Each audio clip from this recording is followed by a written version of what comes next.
Fox News Alert on more coming in on one of our top stories now as a report on the botched gun running sting, Operation Fast and Furious, is released. This is the internal DOJ Inspector General report, and it splits the blame between the Department of Justice and the ATF in Phoenix.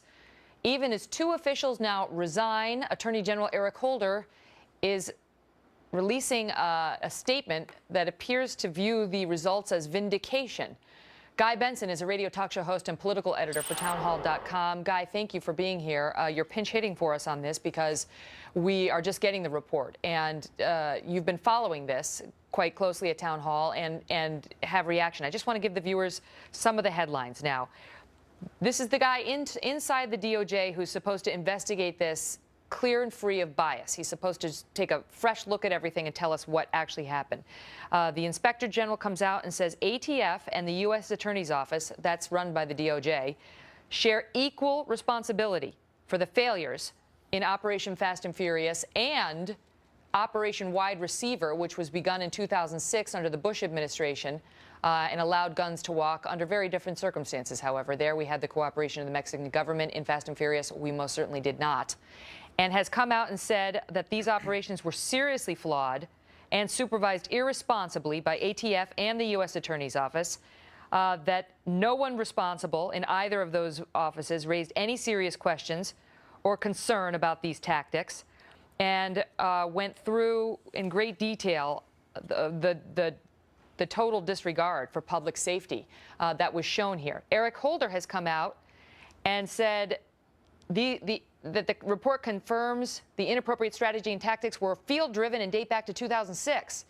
The leadership of the department didn't know about it, and the leadership did not attempt to cover up information or mislead Congress. He mentions that Ken Melson, the former acting director of ATF, is retired, that he's accepted the resignation of Deputy Assistant Attorney General Jason Weinstein, who he seems to lament his departure, talking about all his great accomplishments, and then says, and I quote, "It is unfortunate that some were so quick to make baseless accusations before they possess the facts about these operations."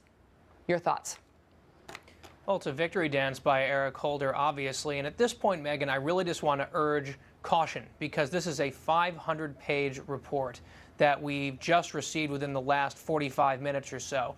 So I think you'll probably hear a very different story about this from Chairman Issa, who I know has already come out with some statements. But as people start to really dig into the report, we might get a better sense of what went on here. And let's also remember there's also a report from Congress, from the House Oversight Committee, which seems to implicate the higher-ups in the Justice Department a little bit more. So I think you'll probably see some people understandably skeptical of an internal investigation vindicating the Attorney General, who's crowing about it.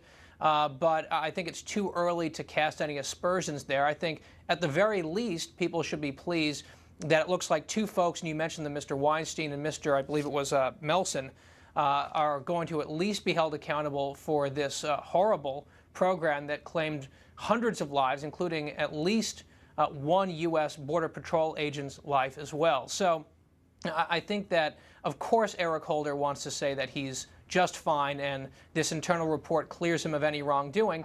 But there are still some questions that have to be asked here, Megyn, like why did...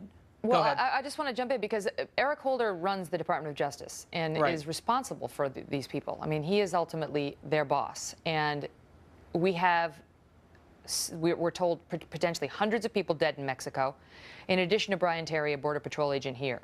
And this report talks about how the Department of Justice lawyers who were supposed to review the wiretap applications that ATF sought to put this whole operation in process didn't review them anywhere near closely enough. And had they done their jobs, they would have seen that this was inappropriate and that these folks were up to something that was illegal and dangerous. And the Inspector General concludes that they didn't do their job. These DOJ officials did not do their job. And now the question, there's some 14 DOJ officials who are just sort of, let's just, you know, Eric Holder will now like review what's going to happen to them. Do these people need to lose their jobs? Can we expect that there will be discipline for the attorneys who get paid, who collected the salary to review these applications? And the Inspector General says they did not.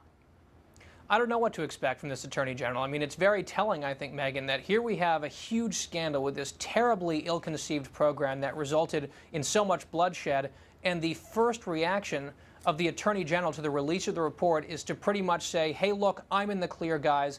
And by the way, we're very sad to say these two people are leaving us, and they're wonderful, wonderful professionals, and we love them, but unfortunately they're leaving. That's the first reaction. This is a very political reaction from a Justice Department that has been extraordinarily political. And I also want to point out here that this is a continuing pattern within this administration. The buck always stops somewhere else. It's never the president, it's never the attorney general, it's never the principal, as they use the word in politics. And Megyn, let's not forget that Attorney General Holder gave testimony that he had not heard about the Fast and Furious program at a certain point. And the turned out congressional that he had gotten memos about it continues. 10 months earlier. That's in the courts now. Got to run. Guy Benson, thank you.